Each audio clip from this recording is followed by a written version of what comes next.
Just when you thought that the bureaucratic flatulence emanating from the European Parliament could not possibly be more mentally pungent, this organization of overreach has let one hell of a stinker rip. Put simply, the EU, via its new directive currently known as Article 13, threatens to destroy the internet as we know it and create a situation where, even more so than today, large tech companies control what you will see and do online. Should the directive be adopted, it will most certainly impose harsh and widespread censorship on all the content you share. Now, before you exclaim, "Hey, I don't live in the EU, why should I care?" Or, "Hold on, I applaud our German overlords for making the internet safe again for large multinationals to control the flow of information," let me explain in just a few short minutes why this matters to you.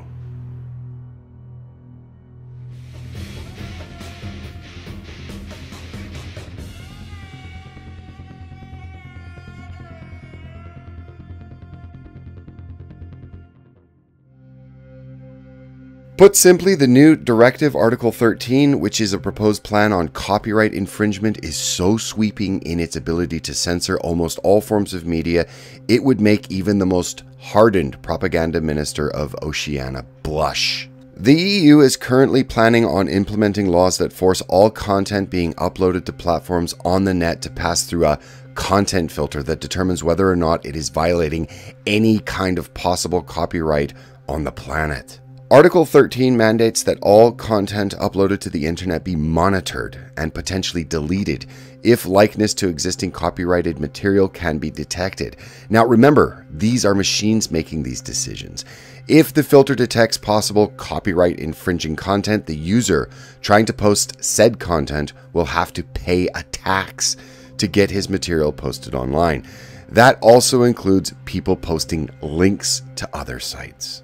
Article 13 simply threatens everything you do on the internet. Moreover, the directive totally disregards the existence of the concept of fair use. Online platforms will be required to implement complex and expensive filtering systems and will be held liable for copyright infringement, potentially incurring fines that threaten their economic viability and will most certainly destroy small to mid-sized companies that cannot bear the cost to implement such filters, and will most certainly destroy any possible new companies by raising the bar of entrance and economically restricting access to the market, which is a big win for the big tech companies. Article 13 threatens personal blogs, gamer live streams, video producers, discussion platforms like Reddit and 4chan, even Facebook, sharing of memes, parodies, remixes, and even the ability to link. This video you're watching right now would probably be pretty much impossible to make, as I would have to pay to link to any and all sources, whether I used visuals in a fair use context or not. Disturbingly, these new filters would also allow copyright holders or even entire countries to literally block any and all content from certain sites or even theoretically certain people. Think on how YouTube has some content that is area specific that they can filter out, and if you want to watch that, you'll need VPN access. I, for example, can never watch Saturday Night Live sketches where I live.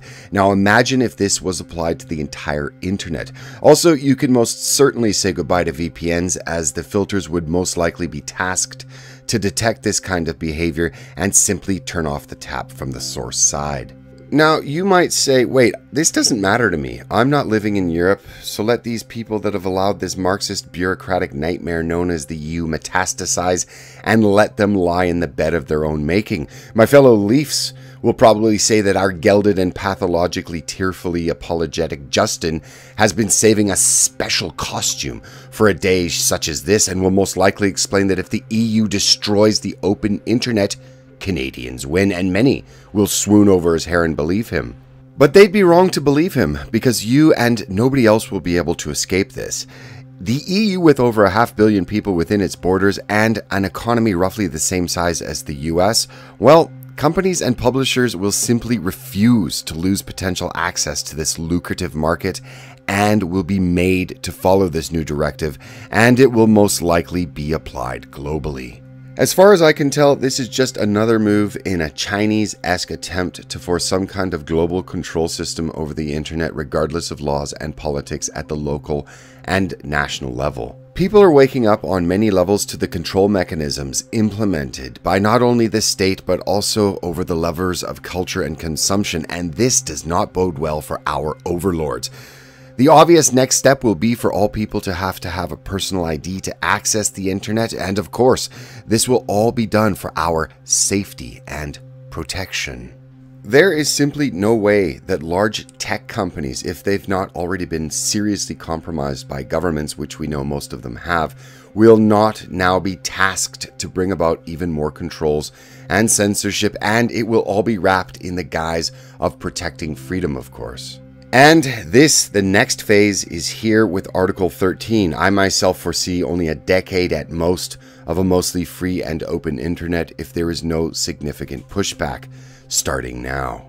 Whether a creator or a consumer or even a former substitute drama teacher that still likes to play dress up, everyone who uses the internet will be affected by this law. If you are within the EU, contact your member of the European Parliament or MEP and strike the alarm. And what everyone both inside and outside the EU can do would be to alert friends, family members, subscribers, followers, anyone and everyone about this latest and naked push to seize control of the internet.